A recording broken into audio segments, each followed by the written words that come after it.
Hello everybody, this is Maurice Manhattan from moldmanuscript.com, and I want to teach you how to remove mold without getting the rest of those spores all over your house in your home.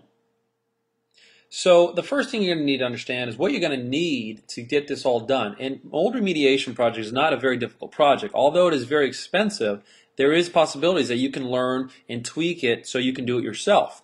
I always recommend professional help, but if you want to learn from such as my mold remediation courses, this can be done very simply, and you're going to learn how in this quick video.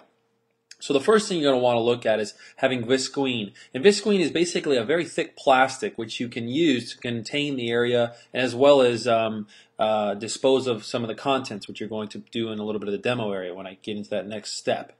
You can also use blue tape. This keeps the containment area cleaned, and also you're going to need that to seal up some visqueen bags, which I'll go into a little bit later. You're probably going to need a drywall cutter and some sander or sandpaper.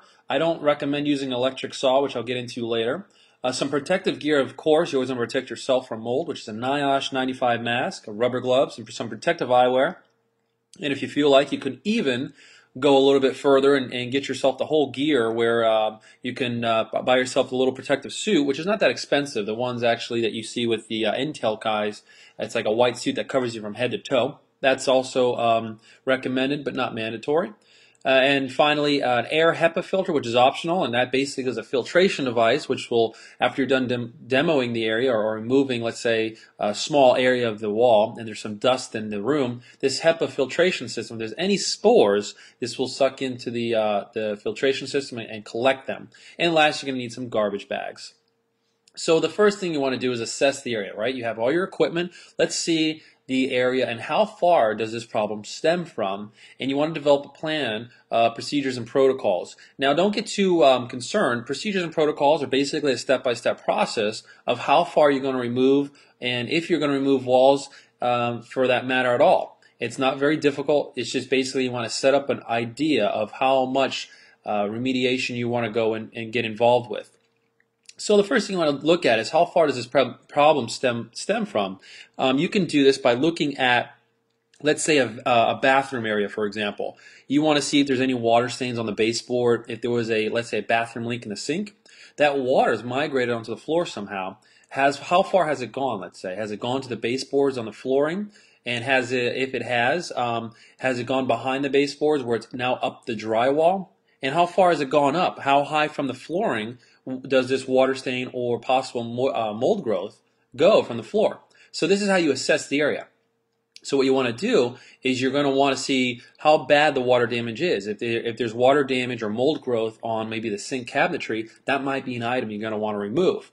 And this is certain steps of the process. This is just the first area, how to assess the area. I go further into it in my mold remediation course, which I'll give to you later on. But this is basically a quick inspection of the area. Very important. After you do that, you want to contain the area. So now you have an idea of what the work is going to involve. Remember that visqueen, now we're going to use it. The visqueen, basically, if you remember that movie, E.T., where there was all these plastic areas that were sealed up, and they were transporting ET through them. That's kind of what a remediation project will look like. I've actually been in many remediation projects, some of the larger ones such in hospitals, and they actually, to have people walk through the hallways, on one side of the hallway they would have a containment area, and then on the other side they would have actually a tube connecting to the other side containment area. And that way the air was always circulated, and something what we get into further with negative air, which you don't need to know about now. But that's something that you do. You want to contain the area. So how do you do this? Real simple. Take the visqueen, put it up on the wall. Let's say we're in the bathroom again. You want to take that visqueen and seal up all the area from the outside room. So if you have a problem, let's say in the sink and it was leaking, use the visqueen to cover up the doors, and then blue tape that from the ceiling to the floor so nothing can liberate into the air. You really want to contain the area.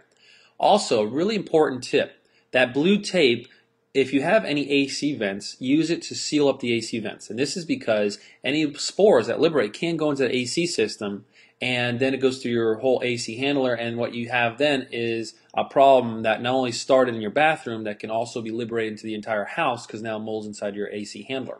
So it's important, seal up the AC vents, as well as use a visqueen to contain the area. Very important.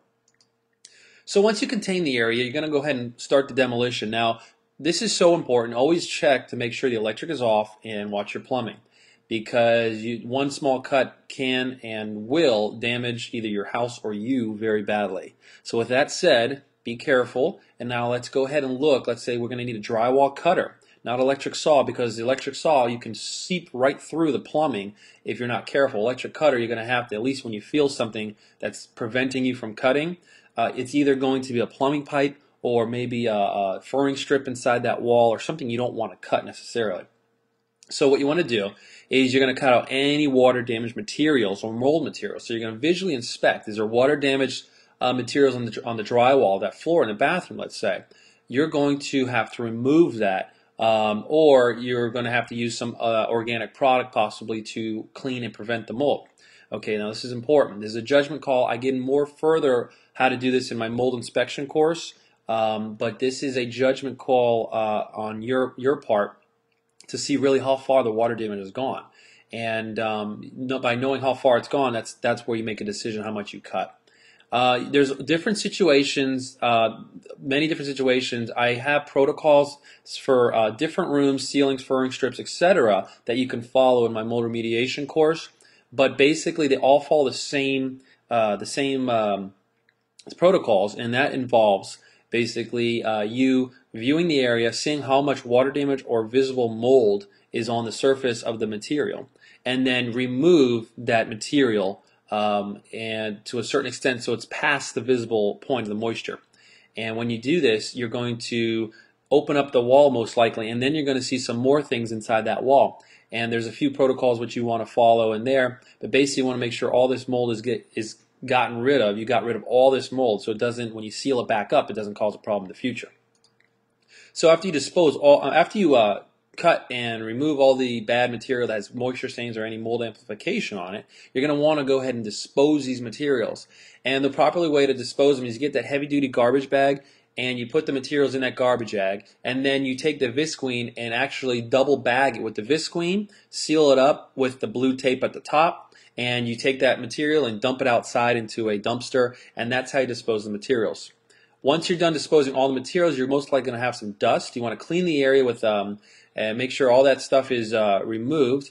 And you can also clean the walls and also the surfaces. So if you're in the bathroom, there might have been some mold spores. So what you want to do is, there's a soap from propertyinfections.net, which is Pincrobial, and they have a mold cleaning soap as well, and it's called Pincrobial, and you can use that. That's an antimicrobial soap that will clean the surfaces. You want to clean the surface of the area, such as the walls themselves. And then optional is the HEPA filter, what we were talking about in our equipment area. And this HEPA filter basically will suck in the spores, keep them in that filter, blow out any air that is not spores, and you're going to continually circulate that air for about 24 to 48 hours after you're done working in that area. Remember, it's still contained the area, so you just want to filter it and make sure it's cleaned.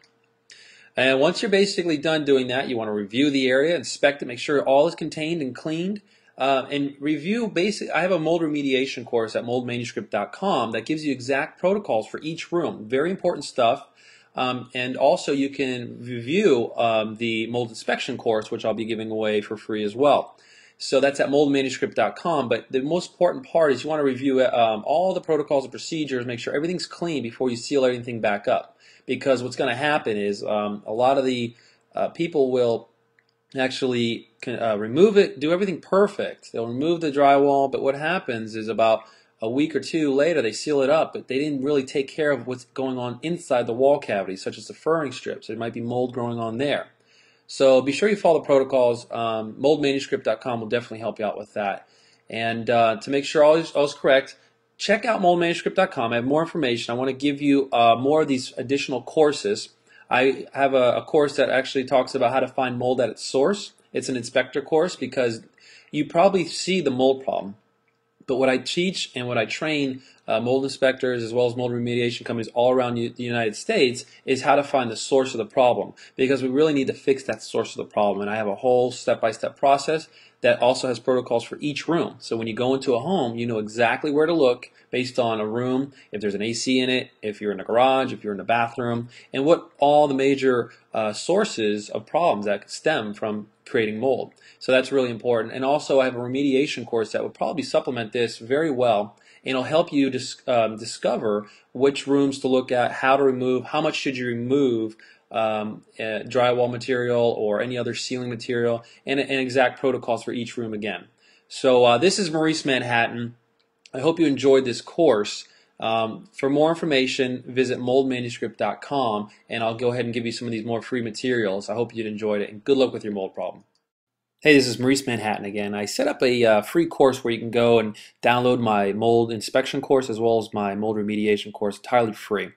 I want to help you with your mold problem, and you'll understand why when you go there. You'll see a story of where I learned a lot of these topics and strategies, but also more importantly, who I learned them from and why I'm trying to spread out the word and make sure you understand how to do this correctly. It's a really interesting story. I hope you enjoy it. Visit moldmanuscript.com. Best of wishes to you.